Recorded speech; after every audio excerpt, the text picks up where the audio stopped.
got me thinking, though. I thought, crikey, every day is another opportunity to be a better version of yourself. I thought, Christ, not for me. Not for me. Not for me. No, not for me. Every day is a constant battle to keep in a much worse version of me that is lurking just millimetres below the dermis.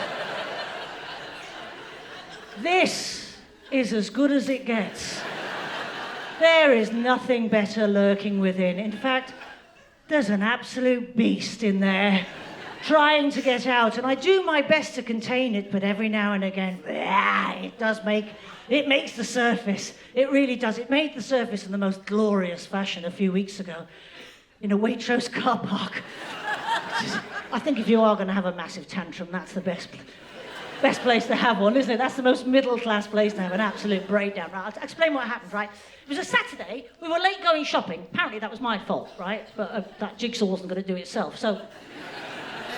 We got there, Waitrose was packed. It was packed, car park, uncharacteristically full. There was only one space left in, which I managed to reverse into, quite skillfully, because I am essentially SAS trained. Park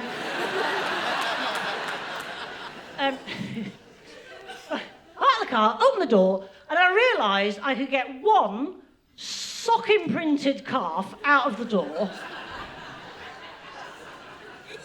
But I couldn't open the door any further to get the rest of my body out.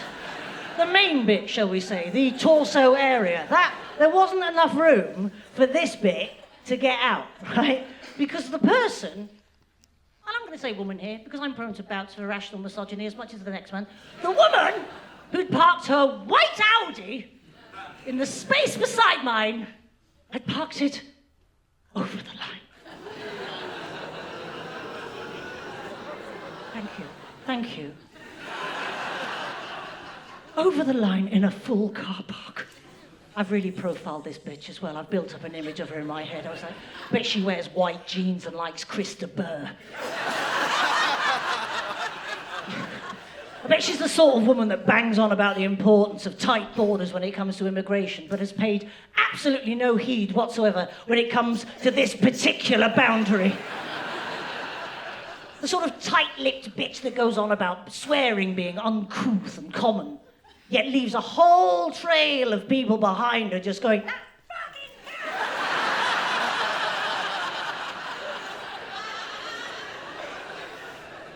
She parked over the line.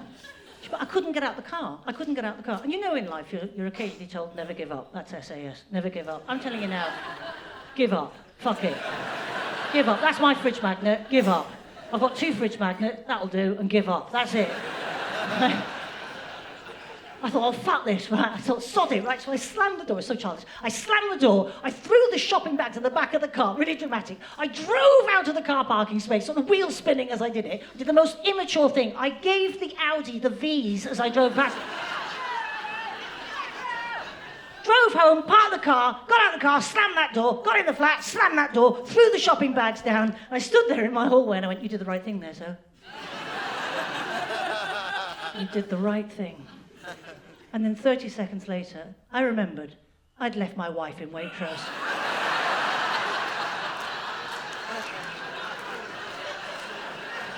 She'd go out before me and she'd get a trolley, start the shopping. She'd be perusing the cooking chorizo, going, oh, where's that? Had to go back and get it, didn't I? So there is definitely nothing better lurking beneath. You know, I'm just trying to work with what I've got. I'm clearly a woman, I'm going to say the words, I'm clearly a woman who's on their journey. Oh, no. I said it. We're all on our journeys these days, aren't we? None of us is just living, we're all on our little individual journeys. I have a lot of older comedian friends who are on their later in life ADHD diagnosis journeys, which is endlessly fascinating. Well, at least they would be on those journeys if only they could locate their car keys. I'm clearly on my journey, I'm on my journey. Clearly, given the Waitrose debacle, I'm on my menopausal journey. It's all right, lads, we can talk about it. Davina did a video. So, Well, it's all out in the open now. It didn't exist until that happened. Let me try and explain to you the menopausal. The menopausal journey is quite a horrific journey. It's a journey, it's like trying to cross the United Kingdom on a Sunday, only using National Rail. It's a journey prone to cancellations, diversions, engineering. Sometimes bits just drop off. It's affected by fog, it's always the wrong temperature, the food's not what you quite expected, and at some point on that journey, you will end up on some form of replacement service.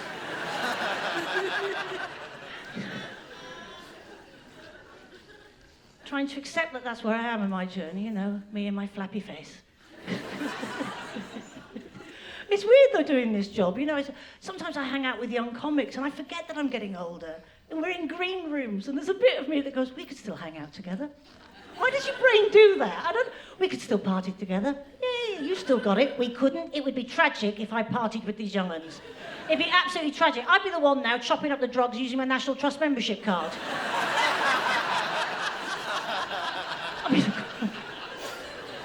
Come on, Doreen, love, I'm racking up over here. Got some ibuprofen.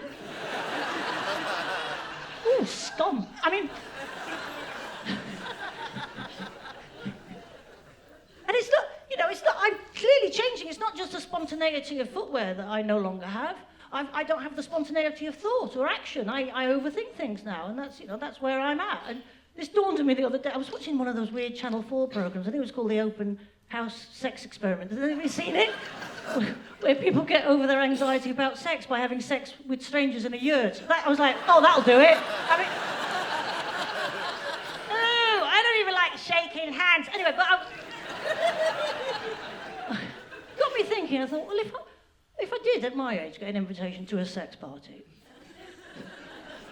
could happen, I would go. But only if I knew there was ample parking. That would be the deal breaker for me now. I'd be like, I'm bang up for the leather and rubber, but what's the parking situation like? Is it permit holder only after 6 p.m? I need to know. Probably explains why dogging's so popular, doesn't it? They've thought about it and they've taken the stress out, haven't they? Park and ride. It makes absolute sense.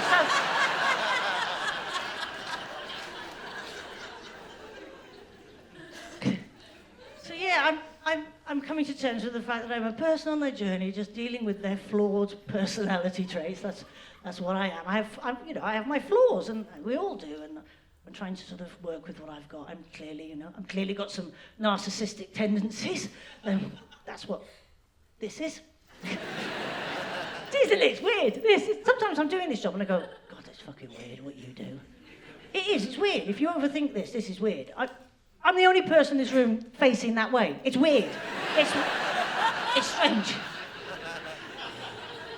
And I've clearly got some narcissistic tendencies, you know, and I work in a business that's full of narcissists, but I have to say, out of all of the narcissists I've encountered, I'm probably the best.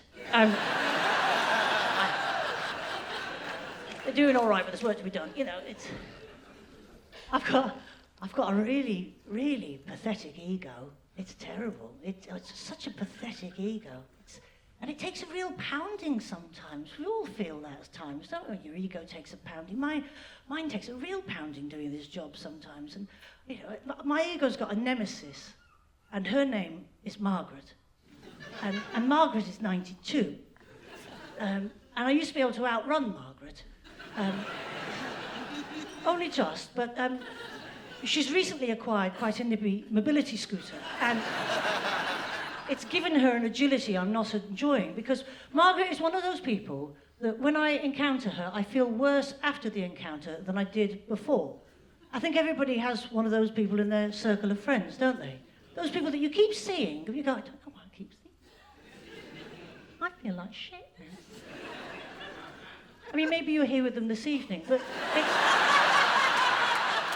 she's slightly awkward. Just give me an eye movement. Give me an eye.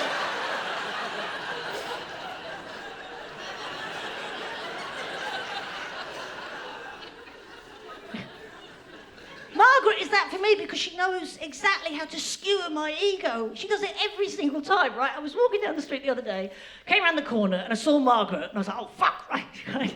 There she was, and then mobility. And I thought, right, I went to cross the road, but boom, she was there. because I think she's had it souped up. She's like the geriatric Stig. I mean, it's, right? She was there, instantly there at my feet, and I was like, oh, I can't escape this, right? So I looked down, I said to her, hello, Margaret. Hello, Margaret. She looked up at me and she went, hello, Zoe.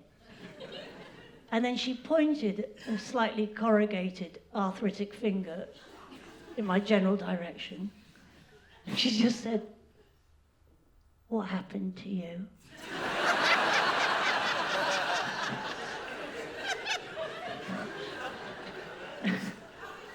I had to say, what do you mean, Margaret? She said, you used to be on the telly.